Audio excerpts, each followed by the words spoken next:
am toning my canvas for the underpainting to be red because I like to have that warmth show through and have little peaks of red here and there that don't get covered up by the oil paint.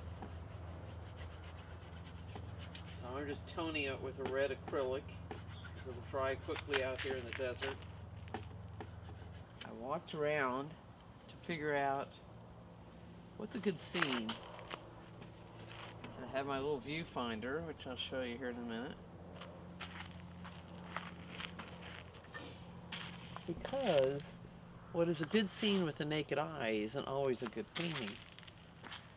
You need contrast. Out here is actually fairly complicated because you have all these Joshua tree cactuses and things that make a lot of, they're not big shapes. They make a lot of detailed busyness. So I liked this scene using my viewfinder. The light's right. It's creating shadows, contrast. It has a few big cactuses, or those Joshua trees, I think, in the front. And then I won't put all the other little ones in, but just a few of those that are in shadow here. And then you see the mountains in the back, and then the middle ground you have a little light on a roof, and then the impression of a structure, like an old cabin there. So I've laid out my paints in kind of I use the same order every time. It's kind of from light to dark: white, yellow, orange, red, magenta. I have a green in there that I don't normally bring, but I figured I wanted to use it up, and there's lots of green out there. It's kind of a very natural green. I've got two versions of blue, a cool blue and a warm blue, and then I've got my burnt umber for the really dark places. I've laid those out, and one of the things that's very interesting from a historical perspective is that back before the Impressionists, people painted pretty much in the studio because there was no technology that had created tubes of paint. So they had to mix their paints in pots, and you really couldn't take those out on location. So I don't remember the year, but it seems like it was around the 1860s. A person came up with the idea of being able to put paint into tubes, and that's what enabled the Impressionists to go out and paint on location, because now the paints became portable. So that is what created this whole plein air movement that's still been going strong for 100 years. When I go out on location just for the day, and if I'm going to hike, I have a much smaller kit with very small tubes of paints so that I don't have as much stuff to cart with me. So now I've got that laid out. I have my canvas toned with the red, and now I'll just sketch out very lightly the scene. And I'll use my viewfinder to frame up what the scene looks like. And you want a balanced scene that doesn't have your point of interest right in the middle. So when I look at this scene through my viewfinder, the point of interest is always where you have the greatest contrast. So the darkest dark and the lightest light. So when I look at this scene, the point of interest will be that little shack or cabin where you see the very dark part of it butting up against the light slice of the roof. That will become the point of interest. Now, a competing point of interest would also be that front far right Joshua tree because of the shapes that it's creating, and you see the negative space, the positives and negatives, the spaces where the dark Joshua tree is creating a shape against the very light sky. That could be a point of interest also, so it'll be interesting to see if that becomes more of a point of interest than the cabin in the back. Just by virtue of the fact that it's in the front, it probably will dominate. Start sketching here. I just use a little bit of turpentine and a little of the burnt umber. Just start sketching out the scene.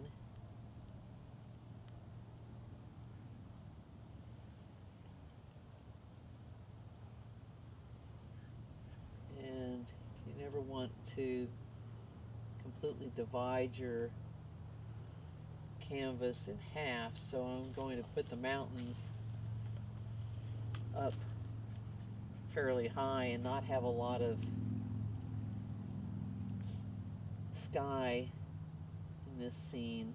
I have to have enough for that Joshua tree, which I'm sketching in right now.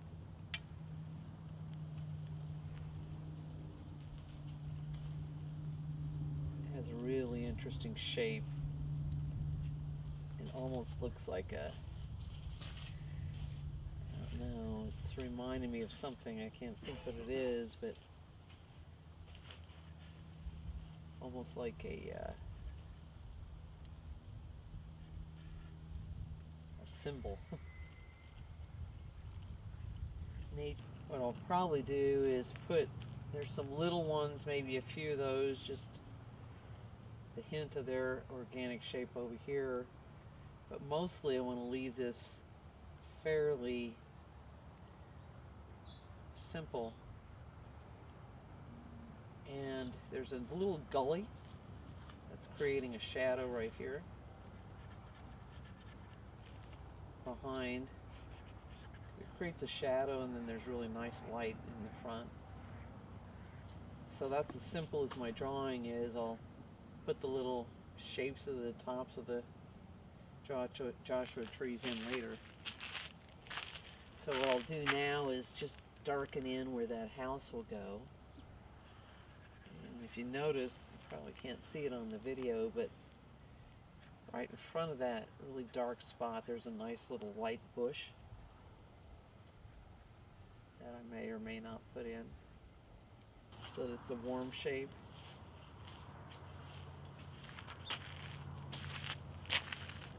And that's it. That's the drawing.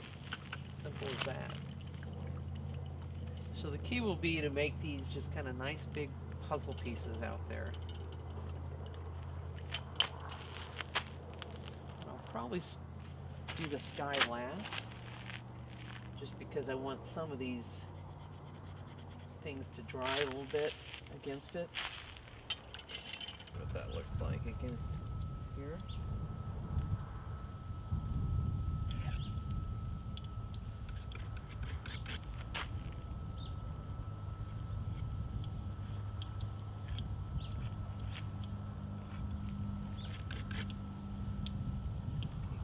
Joshua tree.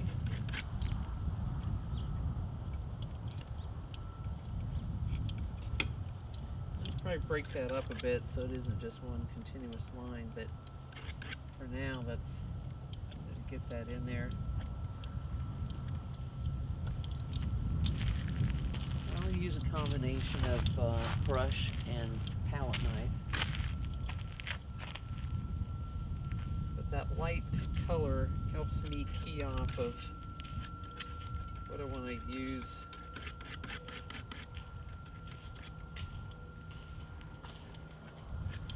Right below it.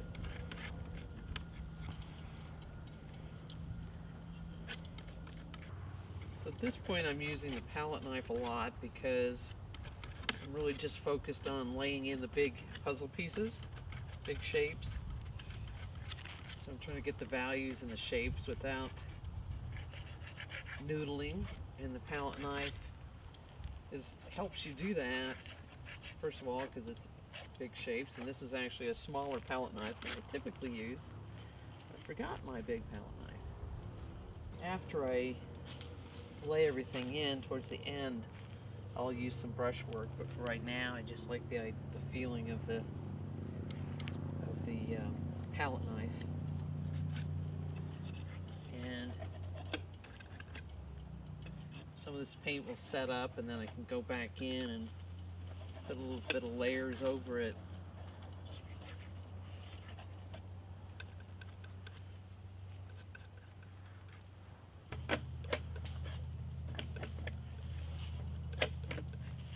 I forgot my big one, so I'm making do. Usually I recommend that you make your painter's checklist. It's too dark. The other nice thing about a palette knife is when you want a clean new color, you just wipe and go. And if you put something down like I just did that you don't like, you can just scrape it off.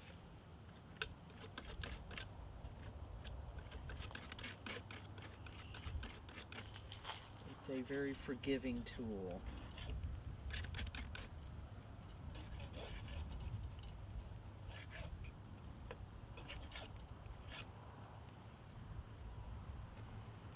And when you look out there, if you start looking at the details, you see a lot of little bushes and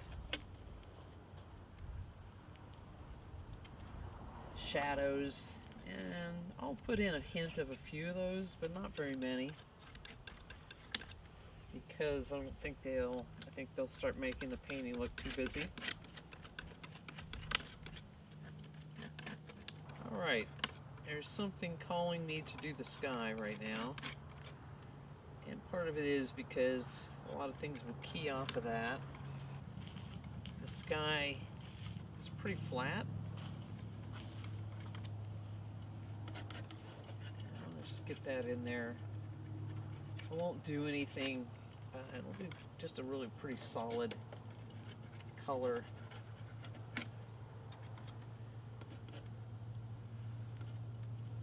Because I will have enough other interest with the shape of the Joshua tree against it. I don't want to complicate it too much.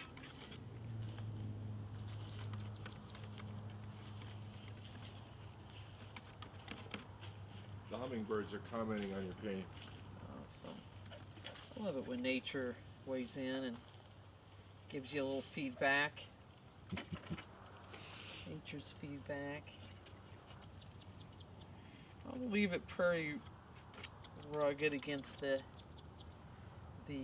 where the mountains are going to be, because I'll go back in and fine tune it against the mountains.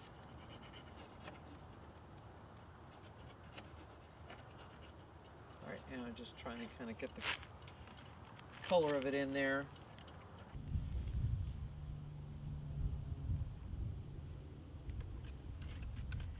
Now on the top of it there's a bit of a detail. I'll decide if I like the detail.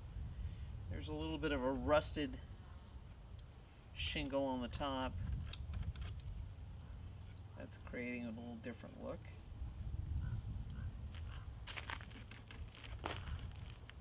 Different shape.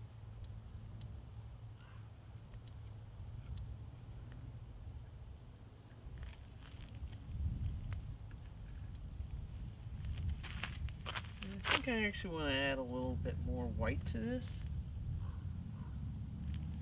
It's kind of a tin look, but it's very electric right now.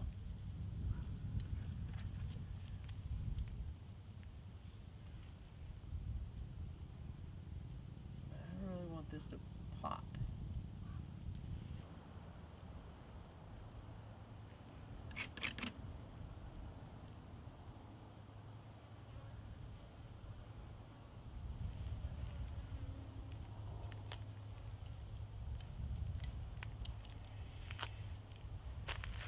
Now in front of that house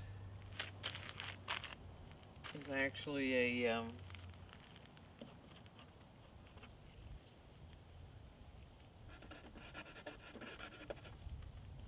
nice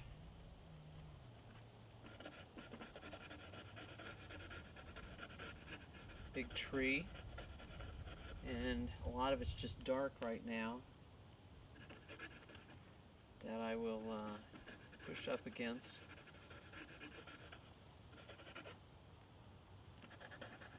You can see some other dark green spots over here. There's a really pretty shape of a bush right here in the,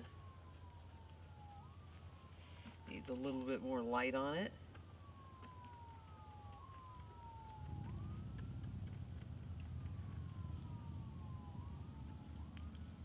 Right, it's just sort of an interesting shape there.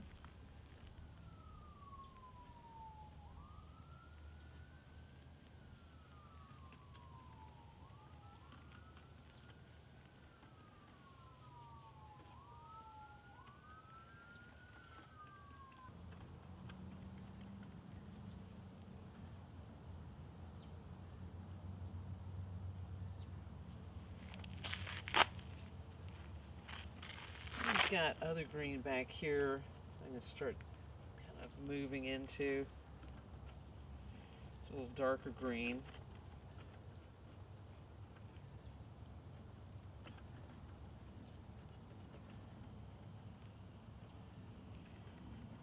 There's some light touches of green here and there, but just shapes, nothing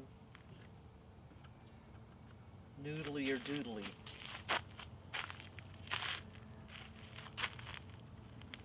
And I'll probably add a little bit of bluish purple back there to make sure it sits back in the distance.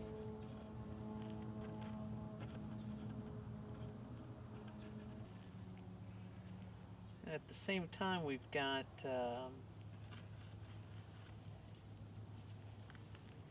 this arroyo that's happening.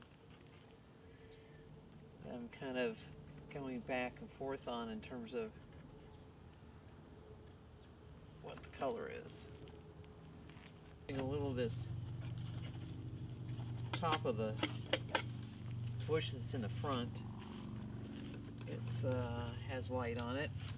And it's the one right in front of the Joshua tree. And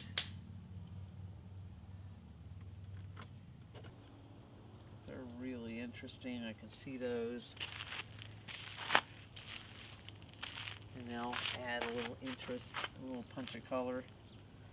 And I'll probably put a tiny bit of purplish. Use that magenta to add a little purple to that shadow. And Here we go. You're live.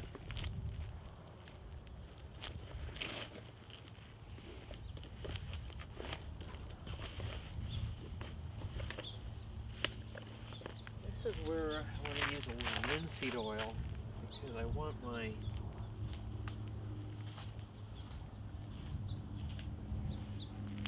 I want it to flow pretty easily. Make sure I get a nice line, but it's a very organic shape, obviously. It's a Joshua tree.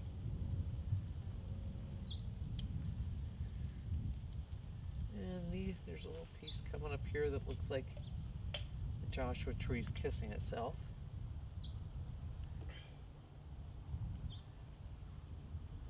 It probably is, because it's a rugged environment. It has to love itself to survive. I think this is a Joshua tree. I'm not 100% sure. Come down here.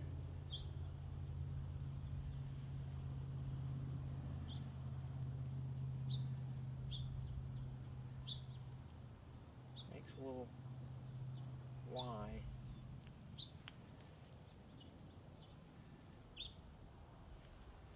Look at this bird. There's a bird with a red breast right here, honey.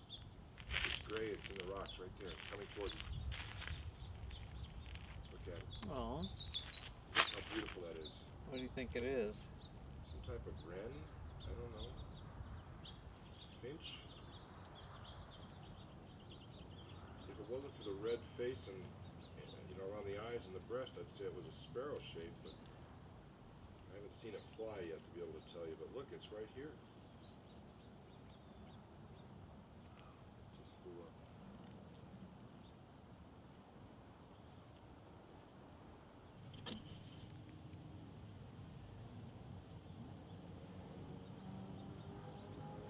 So that you really accentuate the shape of the Joshua tree.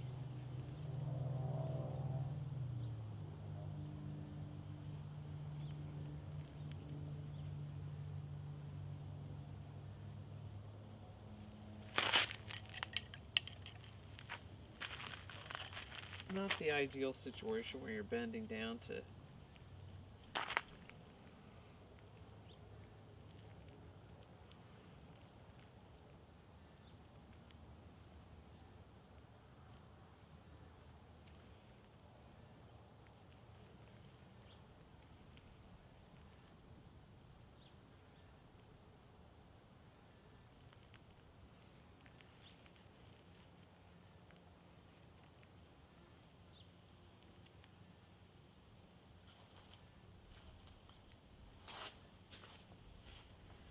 that road on top there that just has nice light on it before it gets too much in shadow, which is starting to happen.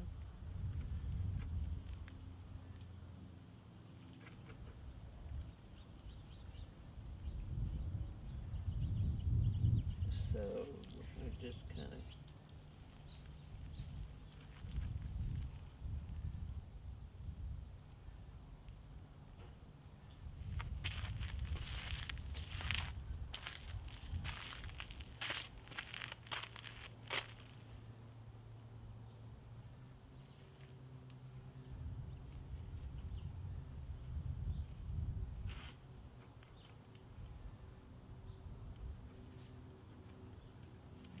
green back in here. I want to lighten up a little bit. So I'm adding some touches to that.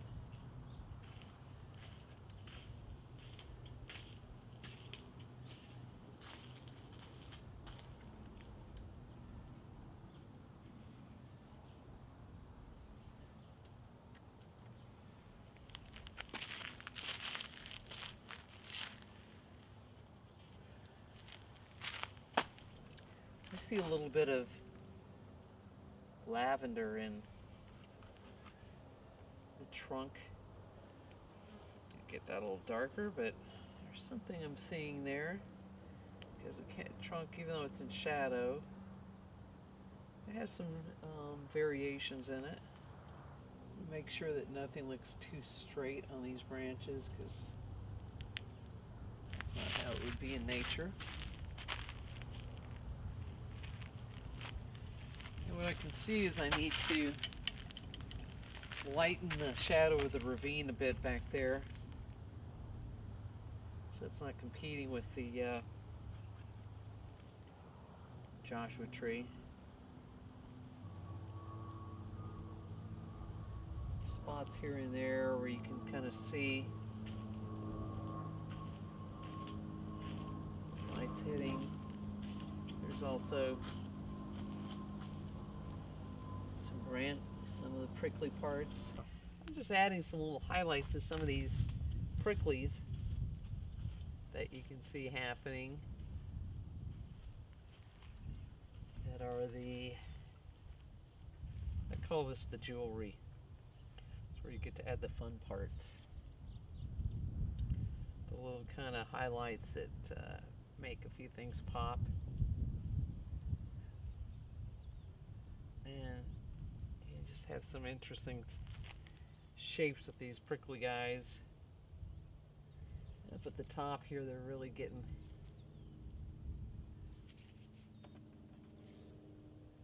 very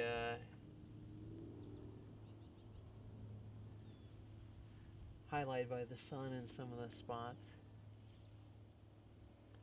And so we'll do a few of those and not, try not to overdo it, and that'll be it. Just to capture the sun hitting those.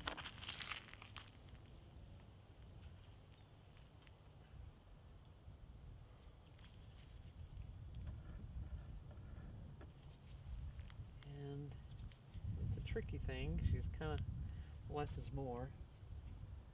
So I don't want to noodle too much on them.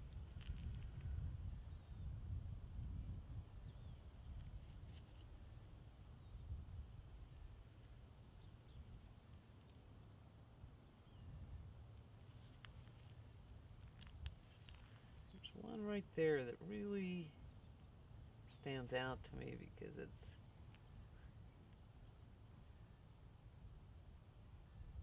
I am almost there. And the trickiest thing for painters is it takes one person to paint the painting and two people to get the painting to stop.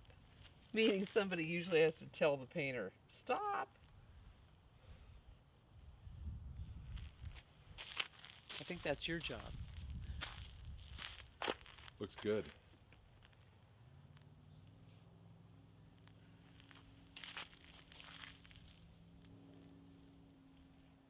I see.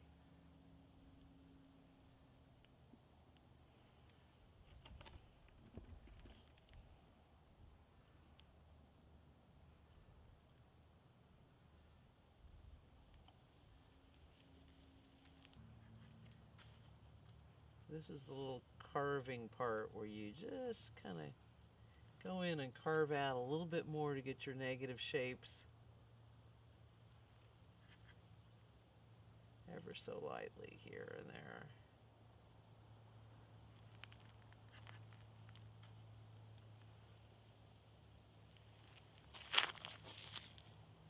And then I feel like I want to touch up just a little bit more the trees that are behind this tin roof.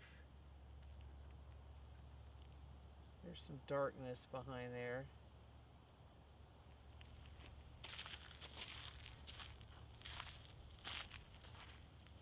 It just helps offset the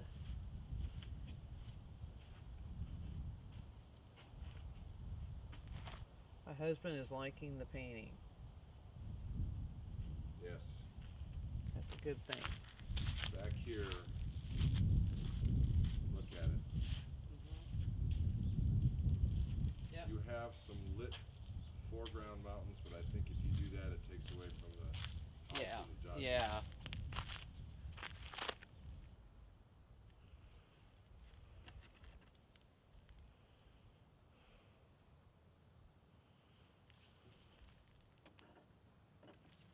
Okay, this thing's over. It's over. We are done.